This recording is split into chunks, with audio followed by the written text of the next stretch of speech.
I sat there reflecting on how I had convinced myself that Steve was my ultimate opportunity, my ticket to stability, my wealthy provider, as some of my friends jokingly referred to him. Hi, I'm Maggie. And here's the thing about Steve. He wasn't like anyone I'd ever dated before. Right from the beginning, he was astonishingly direct. I can still picture our third date at that charming little Italian restaurant, sipping wine I could barely afford, when he laid it all out. Marriage isn't for me, he said as casually as if he were commenting on the weather. If that's a deal breaker, no worries. I nearly choked on my wine. Wow, that's blunt, I managed, trying to sound composed while my mind spun. Who says something like that? But Steve just smiled, completely relaxed, as though he hadn't just lobbed a conversational bomb. I think it's better to be honest up front so we don't waste each other's time, he added. And, honestly, I admired that about him. His honesty. There was no second-guessing with Steve, no mind games, no ambiguity. It was refreshing, and in a way even kind of appealing. Fair enough, I said, swirling my wine glass as though I were unbothered. Marriage isn't my top priority either. At that moment I believed it, or at least I convinced myself I did. Those first few months together were wonderful. It all felt so natural, no drama, no pressure. We'd spend our weekends hiking or binge-watching Netflix. Steve loved debating the silliest topics, like whether pineapple belongs on pizza. It definitely does. He had this knack for making everything seem uncomplicated. But, if I'm being honest, his firm stance against marriage lingered in my mind. Not constantly, just occasionally, like when I'd see another friend post an engagement photo, or when my mom would bring it up during one of our Sunday chats. Mom, we've been over this, I tell her. Not everyone needs a ring and a white dress. She'd let out a dramatic sigh, loud enough for the neighbors to hear. I just want you to be happy, Maggie. And remember, the clock is ticking. Thanks, Mom. Always delightful chatting with you. I kept telling myself that I was perfectly content. Steve and I were happy, and we didn't need legal documents to validate that. But late at night, I'd sometimes find myself imagining what it would be like to marry him. Not a lavish wedding or anything, just a quiet life together. A home, maybe a dog, and Sunday mornings spent reading in bed. Then I'd shake off the thought. Steve had made his feelings clear, and I'd agreed, hadn't I? Still, there was that small voice inside, whispering, maybe he'll change his mind. You and Steve have been together a while now, my friend Jenna remarked one evening as she sipped her margarita. Think he'll pop the question anytime soon? I laughed it off. That's not his thing. Jenna raised an eyebrow. But it's your thing, isn't it? I waved her off, but her comment stuck with me. I kept telling myself it didn't matter. We were good together and that should have been enough. But the truth is, the heart doesn't always listen to reason. Deep down, I began to wonder. Was I lying to myself? Or worse, was I lying to Steve? I'm Steve. When Maggie and I started dating, I thought I had finally found someone who understood me. Someone who didn't need the fairy tale, the big dress, or the white picket fence. She seemed different. Practical, down to earth, and, most importantly, not looking to change me. I made it clear from the beginning. Marriage isn't for me, I told her. Maybe even earlier than I needed to, but honesty is kind of my thing. I wasn't going to waste her time or mine if we weren't on the same page. When she said she was okay with that, I believed her. Why wouldn't I? Maggie seemed genuinely happy. Our relationship was simple. We'd spend weekends hiking, exploring new restaurants, or just relaxing. I loved how easygoing she was. It felt like we both wanted the same things. But about 9 months in, things started to shift. It wasn't anything major, just little remarks at first. Wouldn't it be nice if we lived together? She asked one night while we were watching a movie. I don't think that's a good idea, I replied. She asked once more. Would you? She frowned slightly. Why not? It's practical. We're always at each other's places anyway. Setting my drink aside, I explained carefully. It's not about practicality, it's about boundaries. Living together changes things, and I'm not comfortable with that. She didn't push, but I could tell she was mulling it over. After that, she brought it up more subtly. She'd complain about how much she was spending on rent, or mention how her friend's boyfriend had asked her to move in. "Tina and Greg are saving so much now that they've moved in together," she said one day during a walk. I laughed lightly. "Good for them, but you know that's not my thing." She smiled, but it didn't quite reach her eyes. Then, one night after a housewarming party for one of her friends, she raised the topic again. "I just don't get it," she said as we drove home. "Why are you so against living together? It's not like I'm asking you to marry me." Keeping my focus on the road, I replied, "Maggie, it's not about you. It's about me." I've seen how these situations play out. People move in together and suddenly there are all these expectations. In some states, there's even common law marriage. It gets complicated. She crossed her arms and turned to look out the window. "So you don't trust me?" she asked. "That's not what I'm saying," I said, keeping my tone steady. "I've been upfront about my boundaries from the start." After that, the tension began to grow. Maggie started testing the waters in small ways, leaving a toothbrush at my place or accidentally forgetting clothes. She'd joke about how much easier it would be if she had a drawer at my apartment. Then there were the direct questions, like whether I'd consider marriage if there were a prenup involved. "Just hypothetically," she'd say, twirling her fork around her pasta. "Hypothetical or not, the answer is the same," I'd respond. "I'm not interested." She'd laugh it off, but I could tell my response didn't sit well with her. By then it was clear Maggie wanted more than I could offer, and the longer we stayed together, the more I worried I'd end up being the bad guy. The thing is, I genuinely liked Maggie, but I wasn't willing to compromise on something as significant as this. I'd made up my mind about marriage a long time ago, and I wasn't going to change that decision for anyone, not even for her. Have you ever scrolled through Instagram looking at all those seemingly perfect couples and started wondering if maybe you're the one doing something wrong? That was me. I'd see my friends flashing their sparkling engagement rings, showcasing their picture-perfect proposals, and posting captions like, "I said yes." Meanwhile, there I was, 3 years into a relationship with Steve, and with nothing to show for it. Don't get me wrong. When Steve and I first got together, I thought we were perfect for each other. Steve wasn't like other guys. He wasn't one to say what you wanted to hear just to keep you happy. He was straightforward, sometimes almost too blunt, but I appreciated that about him. Early on, he was very clear with me. "Marriage isn't on the table," he had said. At the time, I thought, okay, that's fine. Who needs a wedding to be happy? I convinced myself I could be one of those modern girlfriends who didn't care about traditional milestones like marriage.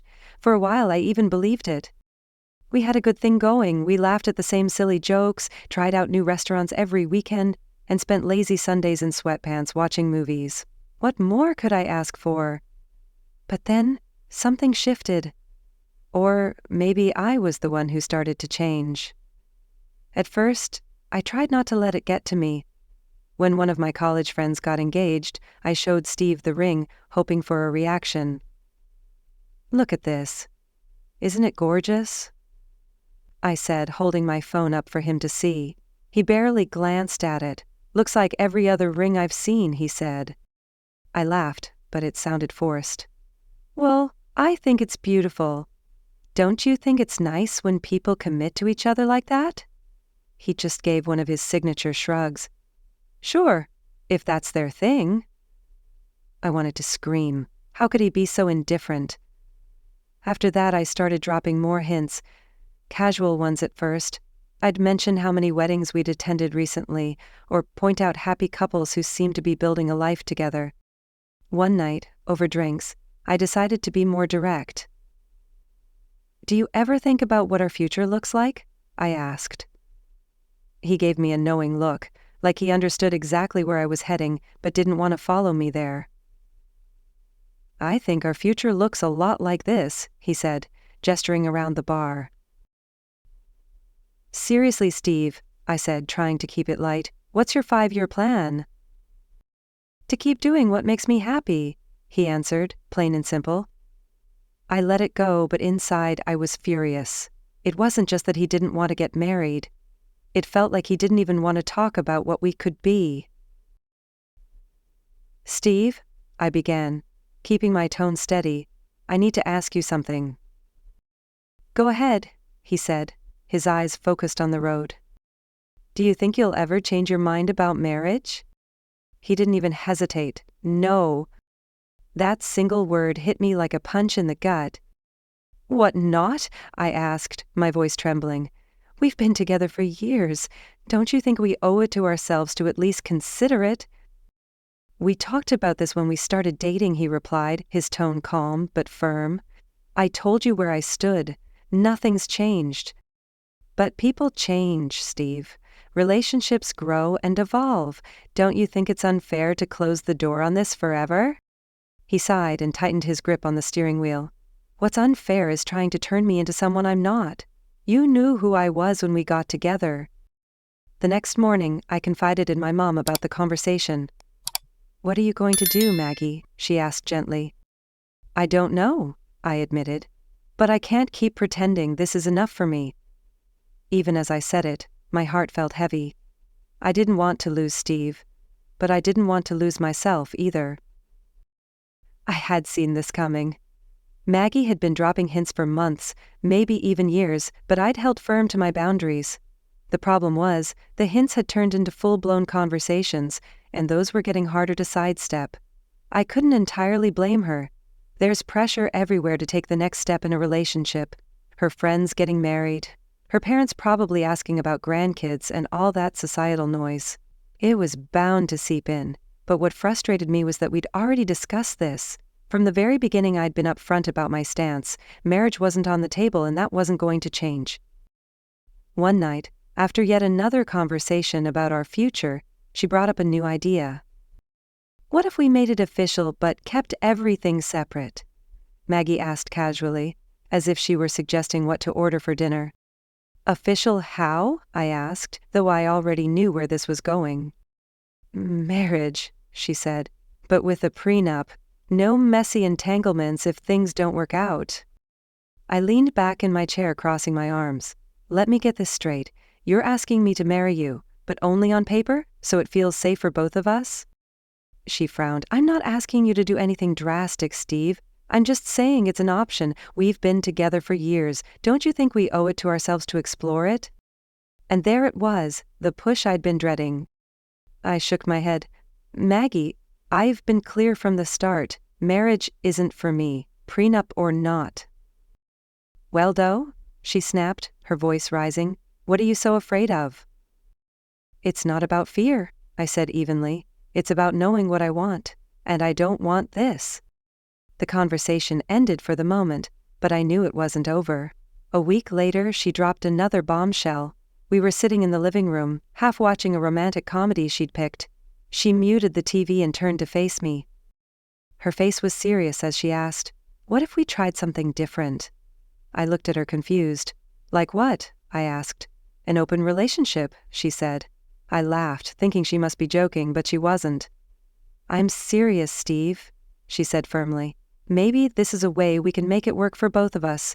You don't want marriage, and I don't want to feel like I'm stuck. Stuck? I repeated, raising my eyebrows in surprise. You feel stuck? She hesitated, then nodded. I love you, but I can't help feeling like we're at a standstill. Maybe an open relationship could give us some breathing room. I stared at her, struggling to comprehend. Was this about us? Was it about me? Or was she just looking for an excuse to see what else was out there? You're saying we should both date other people while staying together? I asked, keeping my tone neutral. Not date, she clarified quickly. Just explore. See if it helps us figure out what we really want. I couldn't believe what I was hearing. This wasn't about finding clarity. It was about Maggie wanting to have everything her way. Okay, I said, my voice icy. Her face brightened. Really? You're open to it? Sure, I said, standing up. You can do whatever you want, but you won't be doing it with me. The words hit her like a slap. Wait, what? I'm not playing this game, Maggie, I said firmly. If you want to explore, go ahead, but I won't be sticking around for it. You're seriously breaking up with me over this? She asked, her voice trembling. This isn't just about the open relationship, I replied. doing my best to keep my composure. It's about all of it. The pressure, the ultimatums, the constant pushing for more when I've been clear from the start about my boundaries. I can't do it anymore. She looked stunned, as though she couldn't believe I was actually walking away. "I thought you loved me," she whispered. "I do," I said quietly. "But I love myself too. Enough to know when it's time to let go." With that, I grabbed my keys and left. That was the last real conversation we had. I wasn't going to argue or let her manipulate me into staying. I had drawn my line, and I intended to stick to it. I can't even describe how I felt when Steve walked out. At first I was in shock.